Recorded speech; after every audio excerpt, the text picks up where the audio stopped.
You haven't heard from them in 3 days. No text, no call, no explanation. And you haven't reached out either. At first it felt like strength, like you were finally standing your ground. But now, in the quiet of your room, late at night, staring at your phone, it doesn't feel like strength anymore. It feels like war, a silent war. And the battlefield is your own mind. Because here's the truth nobody tells you. When you both stop contacting each other, the real game doesn't begin between you and them. It begins between you and yourself. This isn't about who texts first. It's about who breaks first. And most people break long before they ever pick up the phone. Let me explain. Right now, if you're in this situation, you're probably asking yourself 100 questions. Did I do something wrong? Are they thinking about me? Are they with someone else? Did I lose value in their eyes? Should I reach out? Should I wait? And with every hour that passes, those questions get louder. They start to eat at you. You check your phone every few minutes. You imagine scenarios. You replay old conversations. You wonder if the silence means they don't care, or if it means they're testing you. But here's what's really happening. The silence isn't doing anything to you. You're doing it to yourself. Marcus Aurelius, one of the greatest Stoic philosophers and a Roman emperor, once said, "You have power over your mind, not outside events. Realize this and you will find strength." That line hits different when you're sitting in silence, doesn't it? Because the silence isn't the problem. The problem is that you've given someone else the power to control your peace. And now that they're not responding, you don't know what to do with yourself. Let me tell you a story. There was a guy, let's call him Daniel, mid-30s, good job, in decent shape. Had been seeing a woman for about 4 months. Nothing official, but it felt real. They texted every day, spent weekends together. She laughed at his jokes. He thought about her constantly. Then one week, she went quiet. No explanation, just silence. Daniel didn't panic at first. He figured she was busy, but after 2 days, he started spiraling. He checked her social media. She was posting. She was active, just not with him. So he waited. He told himself he wouldn't text first, that if she wanted to talk, she'd reach out. But inside, he was a mess. He couldn't focus at work. He snapped at his friends. He kept imagining her with someone else. And every night, he'd lie in bed, phone in hand, typing out messages he'd never send. Hey, just checking in. Delete.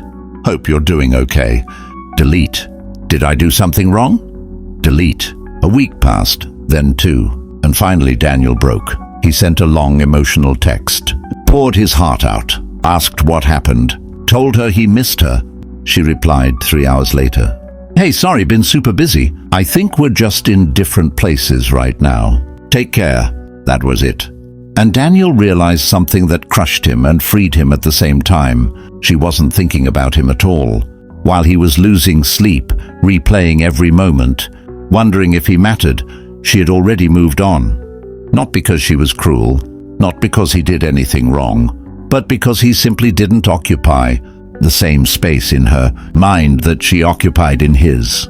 And that's the lesson. When you both stop contacting each other, the silence reveals something most people don't want to face. The person who needs the other person less has all the power.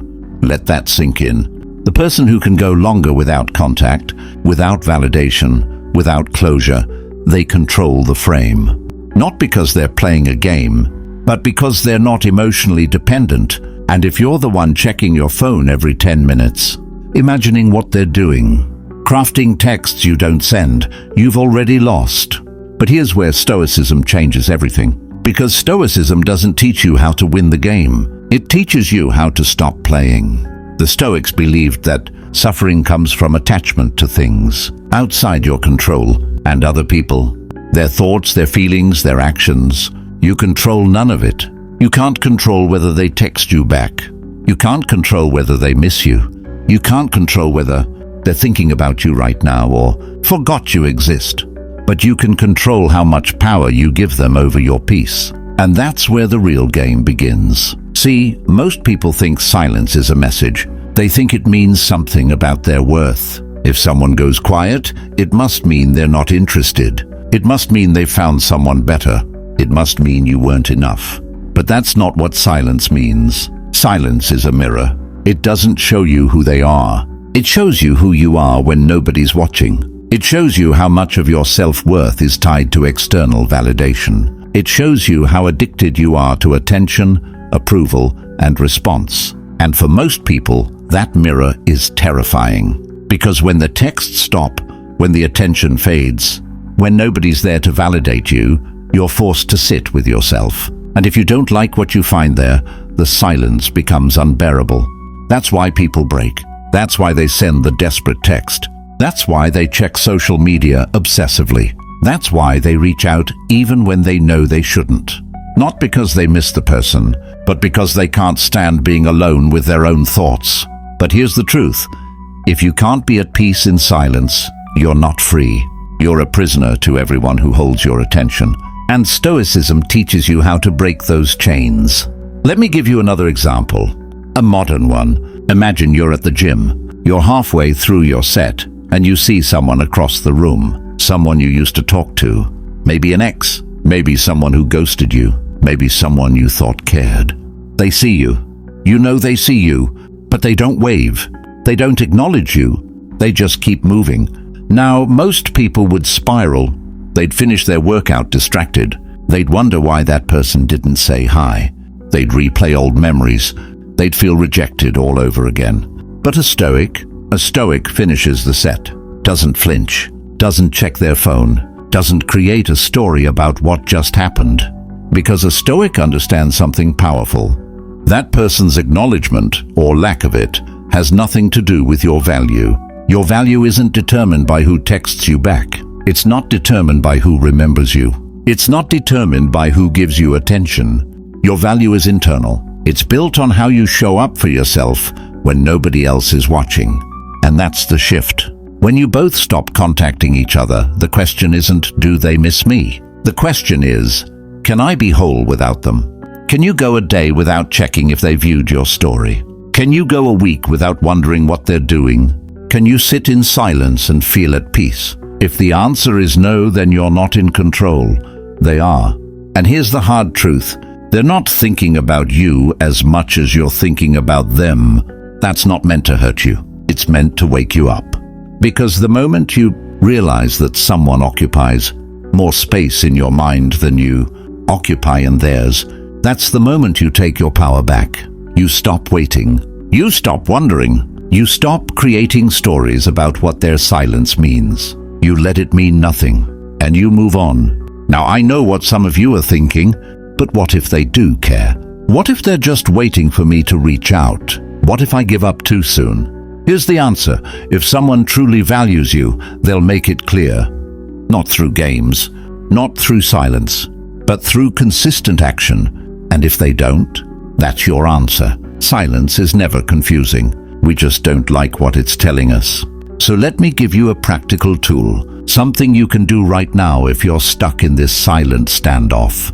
I call it the 72-hour silence challenge. For the next 3 days, you go completely silent. No texting them, no checking their social media, no asking mutual friends about them, no creating stories in your head about what they're doing, just silence. But here's the key. During those 72 hours, you observe your thoughts. You don't judge them. You don't fight them. You just notice them. Notice how many times you think about them. Notice how many times you reach for your phone. Notice how your mind tries to create reasons to break the silence. And then ask yourself, why? Why do I need this person's attention so badly? What am I afraid will happen if I don't reach out? What does their silence actually threaten in me? Because once you see the truth, once you see that the silence isn't about them, it's about you. You can start to heal. You can start to build a life where your peace doesn't depend on someone else's response. And that's when everything changes. Because here's what happens when you truly detach. You stop caring who texts first. Not because you're cold, not because you don't care about people, but because you've built something inside yourself that's stronger than the need for validation. You've built self-respect, and self-respect doesn't beg. It doesn't chase. It doesn't break down in the silence. Self-respect says, I'd love to hear from you, but I'm fine either way. And when you reach that place, When you genuinely mean those words, you've won. Not because they came back, not because they texted first, but because you're free. Free from the anxiety, free from the obsession, free from the need to know. And here's the beautiful irony. The moment you stop needing them is often the moment they start noticing you again. Because people are attracted to freedom. They're attracted to someone who isn't desperate, someone who isn't waiting by the phone, someone who's living their life with or without them. But even if they don't come back, even if the silence lasts forever, you're still free. And that's the goal, not to win them back, but to win yourself back. So if you're in that silence right now, here's what I want you to remember. Their silence doesn't define you. It reveals you. It reveals how much of your peace you've given away. It reveals how much of your identity is tied to someone else's approval. It reveals whether you've built a foundation inside yourself or whether you're standing on sand. And the good news? You can rebuild. You can take your power back. You can stop checking your phone. You can stop creating stories. You can stop waiting. You can be at peace in the silence. Because the real game isn't about who reaches out first. It's about who finds themselves first. And when you find yourself, when you're whole, grounded and free, it doesn't matter who texts. You're already home. So here's my challenge to you. Take the next 3 days and go silent. Not as a game, not as a strategy, but as a gift to yourself. A chance to see who you are when nobody's watching.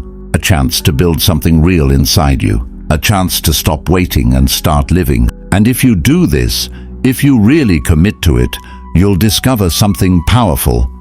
You were never waiting for them to text. You were waiting for permission to be free. And you've always had that permission. You just forgot.